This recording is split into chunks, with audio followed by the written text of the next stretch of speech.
Mtazamaji wa TBC1, msafara huo ukiingia katika uwanja huu wa kanisa taratibu kabisa, ikiashiria sasa yule ambaye alikuwa akisubiriwa katika kuongoza shughuli hii, kwa maana ya kuomboleza Rais wa Jamhuri ya Muungano wa Tanzania Dr. Samia Suluhu Hassan kuwasili hapa katika uwanja huu, tayari kabisa kuungana na viongozi wengine, waumini mbalimbali, wananchi ambao wamefika katika eneo hili la kanisa kwa ajili ya kushiriki nao katika kumsindikiza safari ya mwisho ya Mzee Cleopa David Msuya ambaye ni kiongozi.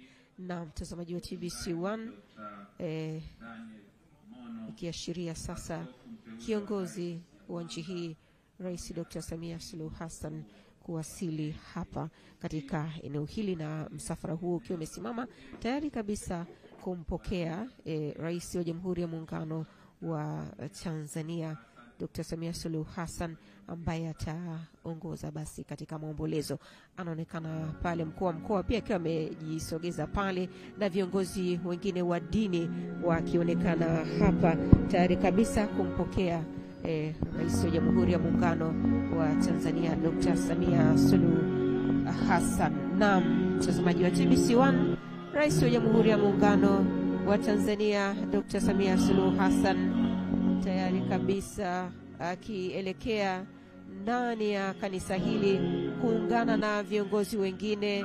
Anaonekana mchungaji huyu Dr. Alex Malasusa, kiongozi huyu wa kanisa la KKKT, naye akisalimiana na Rais wa Jamhuri ya Muungano wa Tanzania akiingia katika kanisa hili, kama nilivyokuambia, kushiriki basi na waumini wengine, viongozi mbalimbali ambao wako hapa katika kumsindikiza hayati Cleopa David Msuya katika safari yake ya mwisho, ikihitimishwa hii leo kijijini kwake Chomvu hapo baadaye, ambapo Rais Dr. Samia Suluhu Hassan atashiriki. Na sasa tusikilize utaratibu.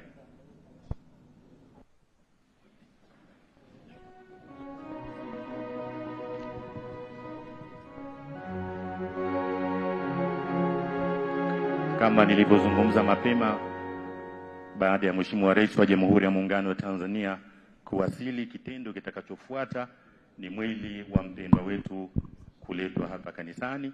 Na wakati mwili wa mpendwa wetu unakuja, kwa mara nyingine nitawaomba kwa heshima na taadhima tutainuka.